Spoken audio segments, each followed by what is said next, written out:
He entered Yellowstone alone, and for the first 2 days, nothing about his trip stood out. He checked in at the ranger station, signed the backcountry permit, joked briefly about the weather. Late summer meant crowds near the geysers and silence everywhere else. He chose the silence. A solo loop through less traveled terrain, modest elevation, nothing that raised concern. He had experience. He had done this before. His backpack camera turned on automatically when he crossed the trailhead boundary. At first, the footage was exactly what rangers expected to see later: steady walking, breath audible but calm, boots crunching over gravel and pine needles. Occasional commentary.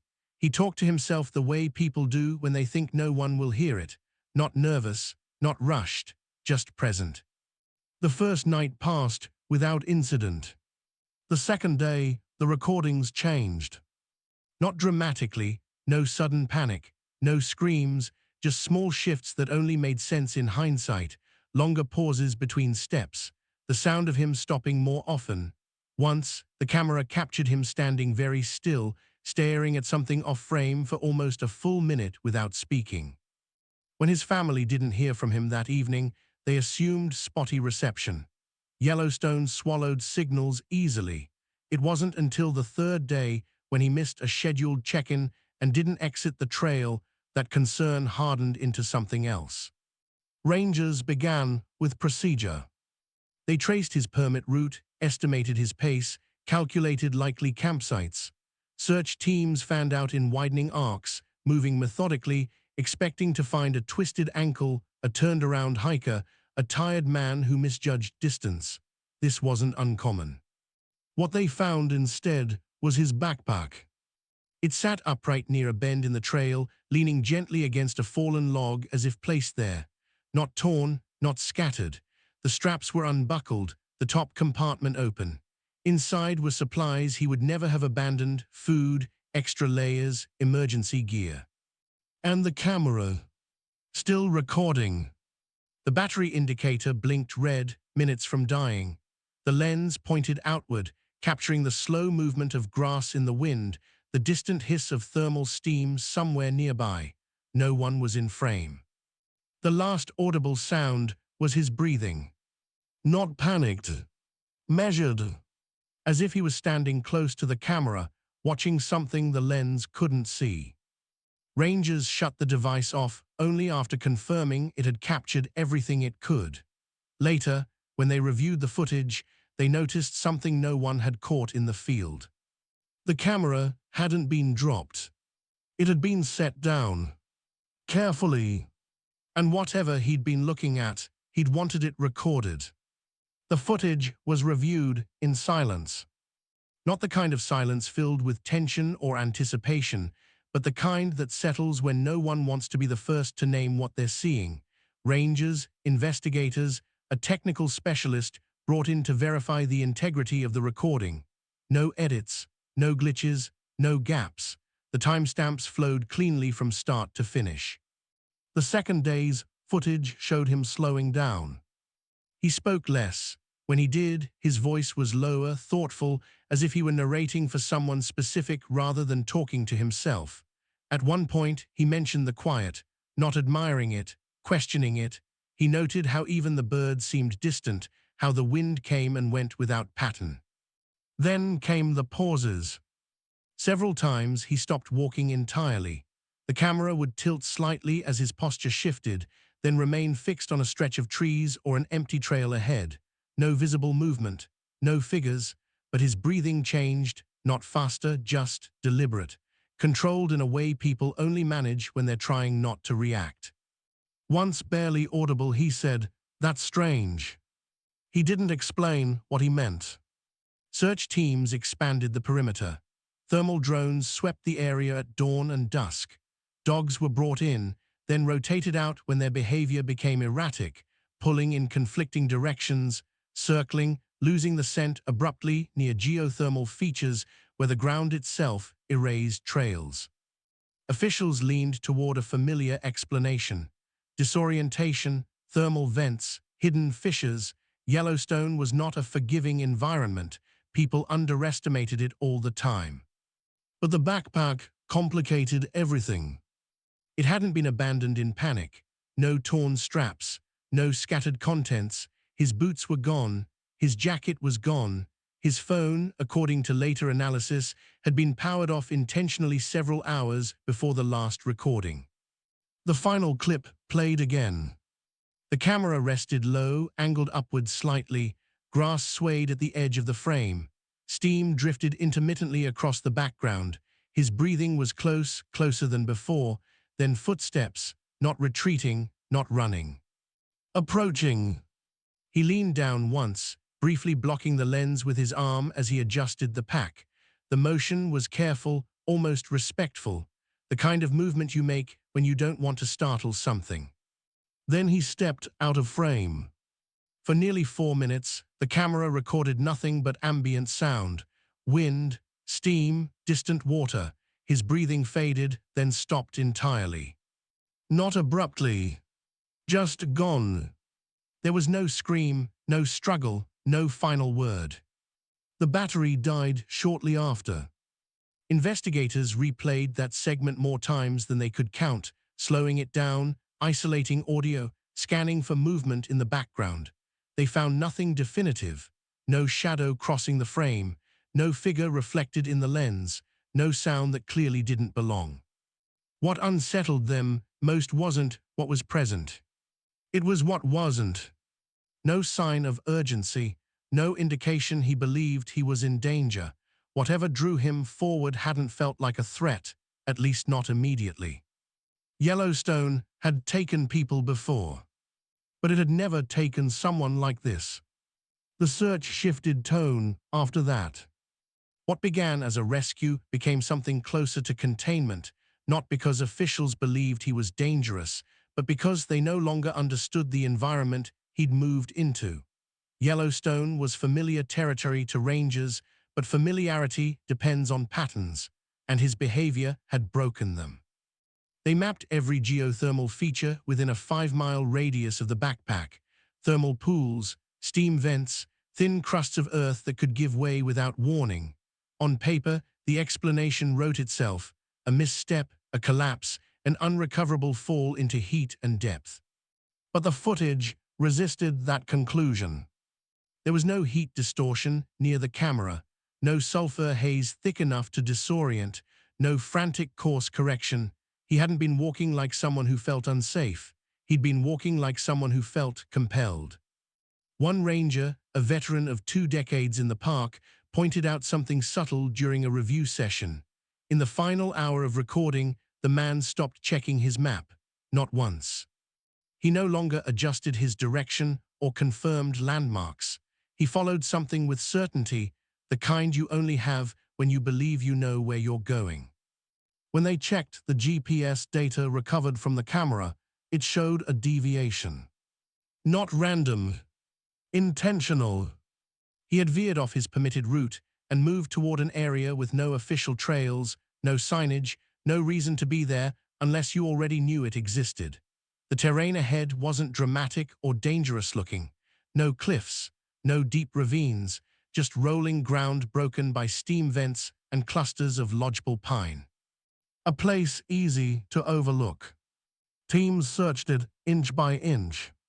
They found no body, no blood, no torn clothing, no indication of an animal encounter. Even scavengers, which usually left signs quickly, had left nothing behind. It was as if he had passed through the landscape without interacting with it at all. Theories multiplied quietly. Some suggested he'd staged the backpack, that he wanted to disappear, that the camera was a misdirection, but the footage didn't support that either. People who plan disappearances leave tells, they rehearse, they glance back. He hadn't. Others focused on the audio. A technician isolated background frequencies, filtering wind from steam, steam from water, water from human breath. In one segment, less than 2 seconds long, there was a sound no one could confidently identify. Not a voice, not an animal, not mechanical. Just a low modulation, like something resonating rather than moving. The technician refused to speculate. But the file was flagged. Privately, a few rangers admitted something that never made it into reports. Yellowstone had places that felt wrong, not dangerous, not haunted, just out of alignment. Areas where radios crackled for no reason, where compasses drifted slightly off true north, where sound carried in unexpected ways. They didn't talk about those places with visitors. They didn't like to talk about them at all. As weeks passed, pressure mounted to close the case. Resources were finite. Winter would erase any remaining trace. The official explanations settled on environmental exposure and geothermal hazard, a tragic accident in an unforgiving park. The family received the report. They read it carefully. And then they asked one question no one wanted to answer. If he fell, if he slipped, if he was taken by the land itself. Why did he leave his backpack recording? No one answered them directly. Because there was no answer that didn't invite another question. The backpack became evidence, then an object of quiet obsession. It was logged, photographed, catalogued, and then reviewed again long after procedures said it shouldn't be. Rangers who weren't assigned to the case asked about it anyway. Technicians replayed the footage on their own time. Everyone felt the same unease, though they described it differently.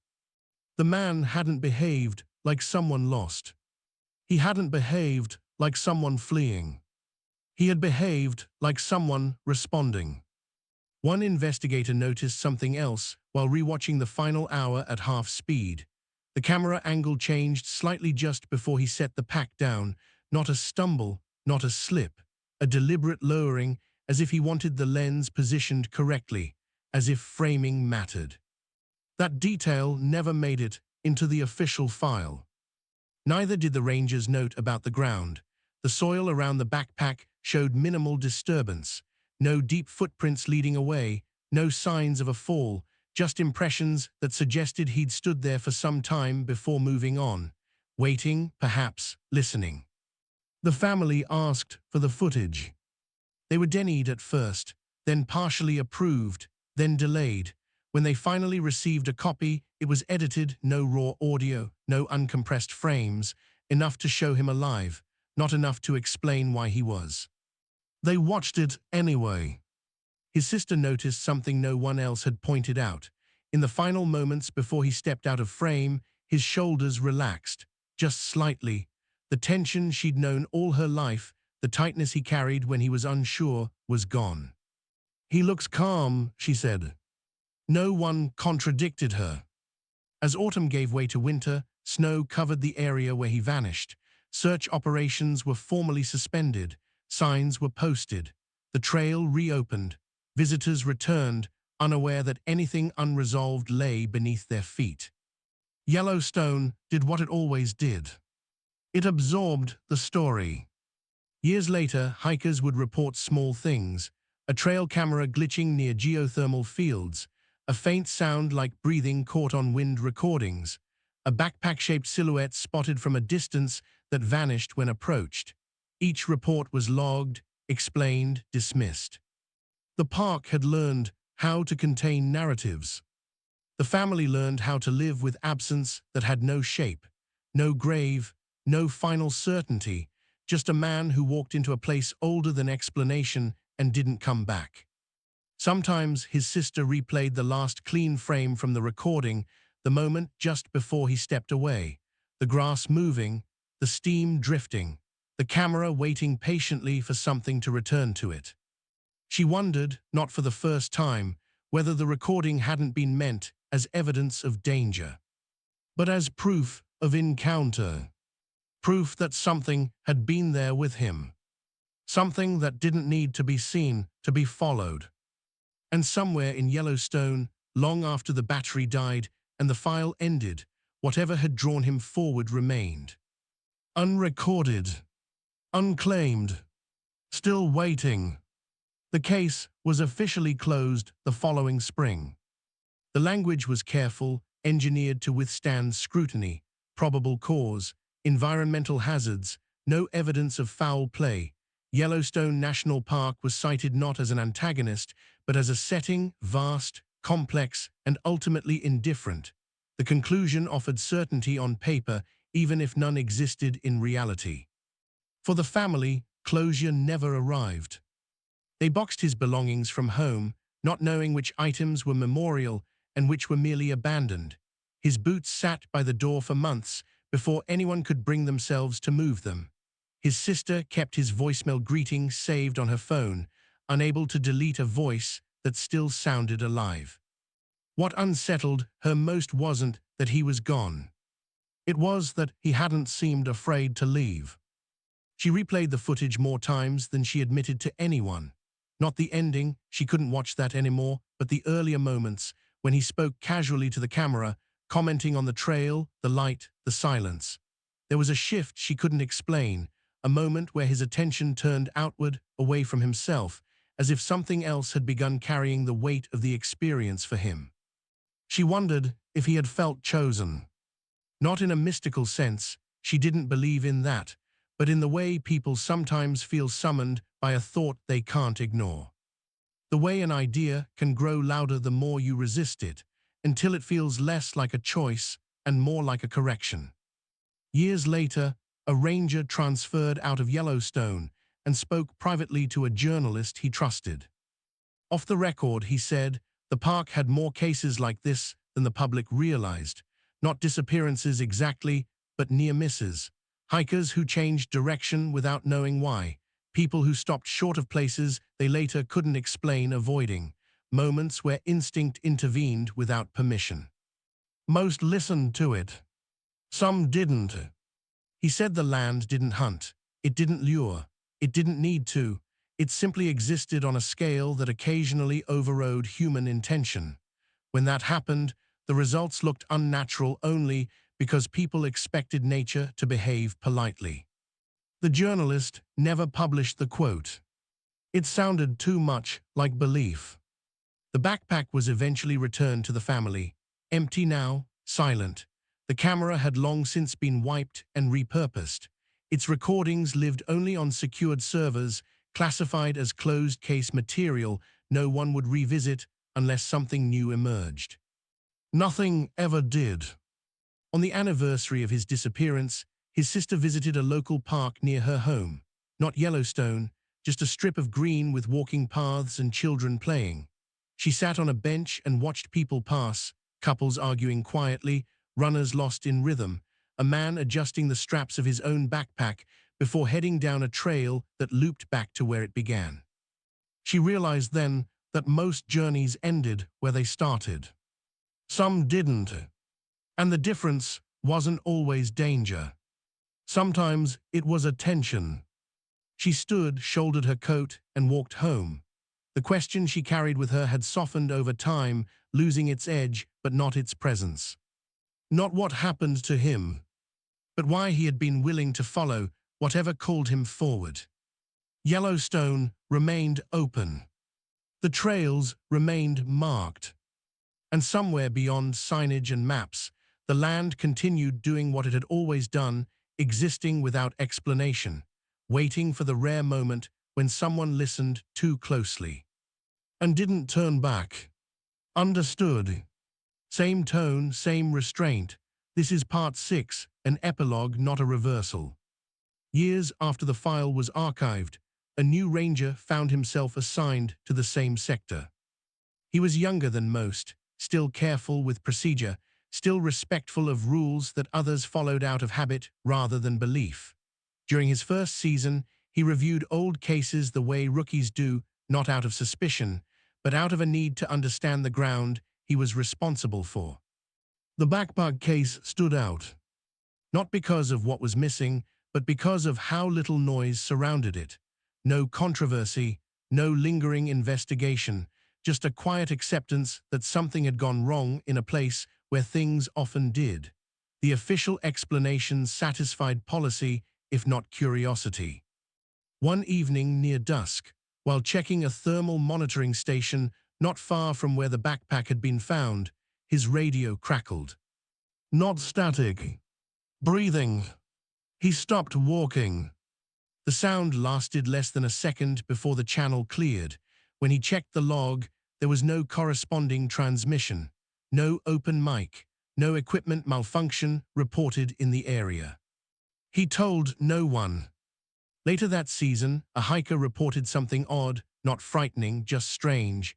She said her trail camera had recorded 4 minutes of footage where nothing happened. No animals, no wind disturbance, just a fixed view of grass and steam. When she reviewed it, she felt unsettled in a way she couldn't explain. The ranger knew the duration without checking. 4 minutes. He advised her it was likely a technical issue. She thanked him and moved on. Over time, he noticed a pattern, not enough to document, not enough to escalate, just enough to remember. Certain spots where people slowed down without realizing it, where conversations dropped off mid-sentence, where even experienced hikers paused, scanning the landscape as if waiting for something to resolve itself. Nothing ever appeared. That was the point. On his final patrol before winter closure, he passed the bend in the trail where the backpack had once rested.